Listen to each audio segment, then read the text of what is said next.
You're listening to the Quint's podcast.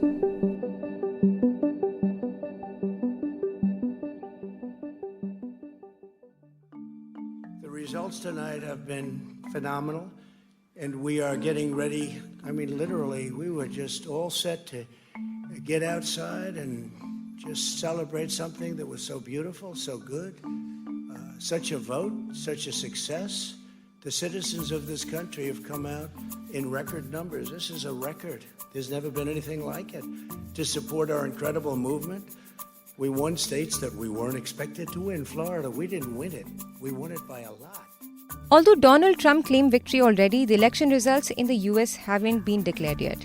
With millions of votes still remaining to be counted, Americans are in all likelihood up for a longer wait.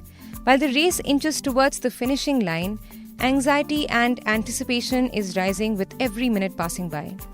Who will be the next president? All eyes are glued to the news to find out, and it may take longer yet to declare a winner. But delayed results are not surprising. In fact, given the changes in the voting methods this year, the counting process in a number of key states may spill well beyond the election night by a number of days, if not more. Only a handful of states have been called so far. Trump has managed to secure Texas, Ohio, Iowa, and most importantly, the swing state of Florida, while the smaller states of Minnesota, Colorado, and New Hampshire have been projected to be in favor of Joe Biden. And at the time of the recording of this podcast, in a tightly fought race, Biden had a lead in the tally over Trump by a mere 25 votes. Now, the numbers might flip or the gap might widen, but one thing is certain. Whatever happens, Wisconsin, Michigan, North Carolina, Georgia, and Pennsylvania are the key states that might decide the electoral fate of the country. But as we wait for the election results to come out, where does the race stand right now? Let's take a look. You're tuned in to The Big Story, the podcast where we dissect the headline-making news for you. And I'm your host, Shorbury. Election day in the US kicked off with long queues seen at many polling stations across the country as voters turned up to cast their ballots. Despite the pandemic, the voter turnout created a record trend in the country.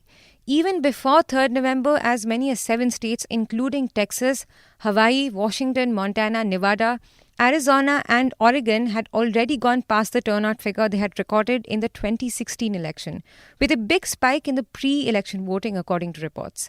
But as eager as Americans are about this election, the country is also at an edge, bracing for potential violent protests to break out depending on the outcome of the election. To that effect, security is also on alert, and several businesses and stores across the country have even boarded up their properties. Now, coming to the numbers. The winner needs 270 electoral votes, and as we record this podcast at about 7 p.m. Indian Standard Time, Biden holds the Electoral College with 238 votes, with Trump at 213. Votes have been getting counted from the morning of 3rd November till way past midnight in USA. Some states are starting with in-person ballots first, some others with absentee ballots. And for a more detailed breakdown on how the election process works in the US, you can check out a previous episode of The Big Story on US elections. The link is on the show notes. But now the race has come to a very crucial juncture. Counting in 6 battleground states still haven't been concluded yet. These are Nevada and Wisconsin, where Biden maintains a narrow lead, North Carolina, Georgia, and Michigan, where Trump has a narrow lead, and Pennsylvania, where Trump is ahead by 12 percentage points. Pennsylvania and North Carolina together account for 35 electoral votes, and depending on who wins a combination of which states, a lot will get clearer about who is set to win the battle. But with almost 1.4 million absentee and postal ballots still reportedly remaining to be counted, most reports say that it's still a little early to call the states. And addressing his supporters, even though neither of the candidates have secured the requisite number yet, Biden said that he's on the right track as he urged Americans to be patient. We knew this was going to go long, but who knew we're going to go into maybe tomorrow morning, maybe even longer. But look, we feel good about where we are. We really do. I'm here to tell you tonight, we believe we're on track to win this election. Yes.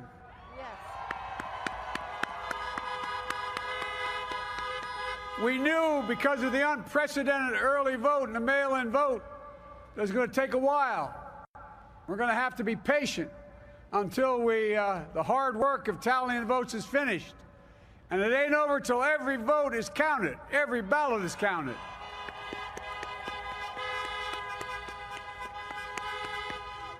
But we're feeling good.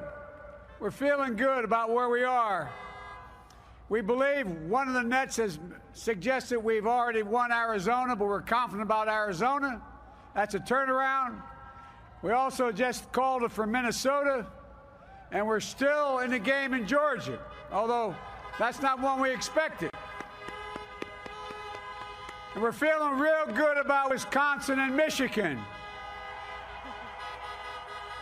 And by the way, it's going to take time to count the votes. We're going to win Pennsylvania. Yes.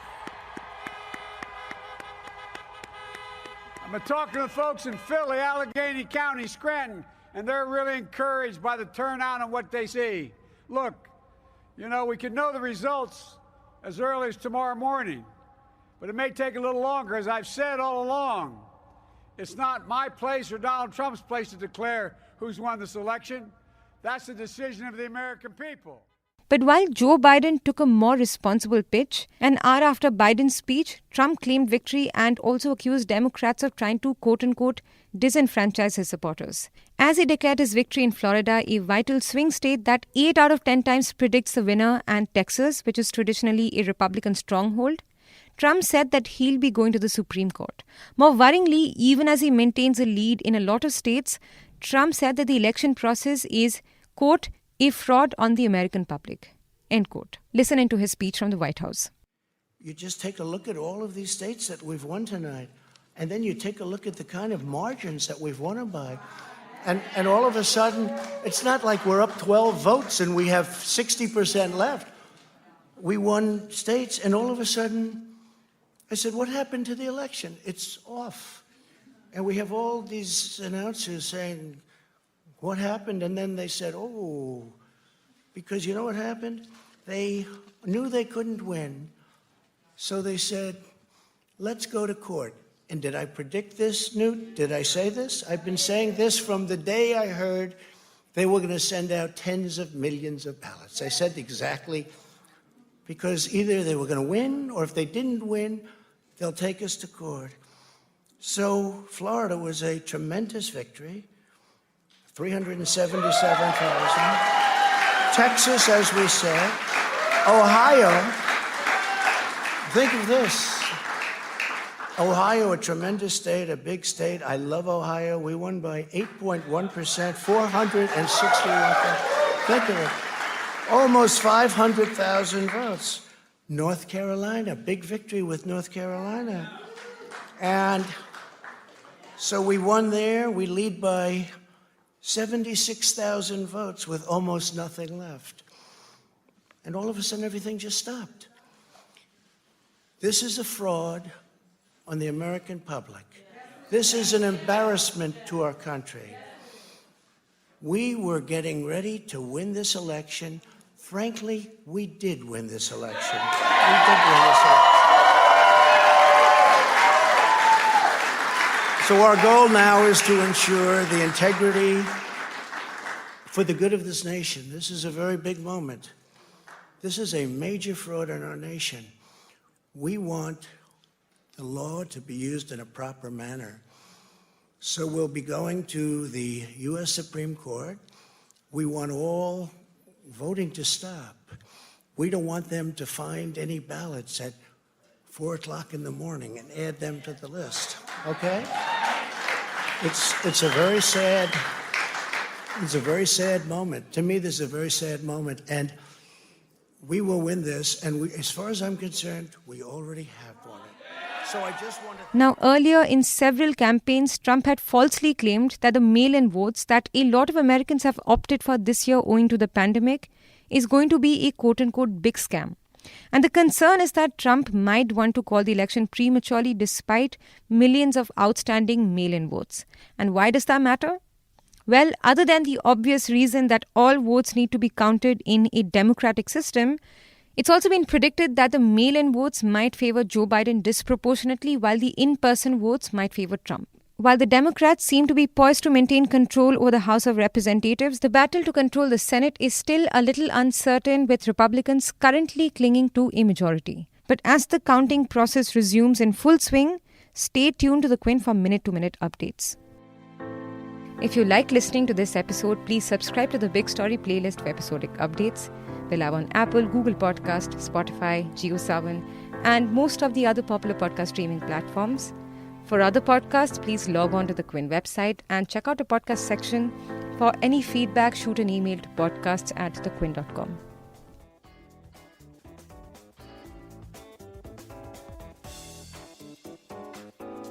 Thanks for listening. Log on to the Quint's website and check out our other podcasts.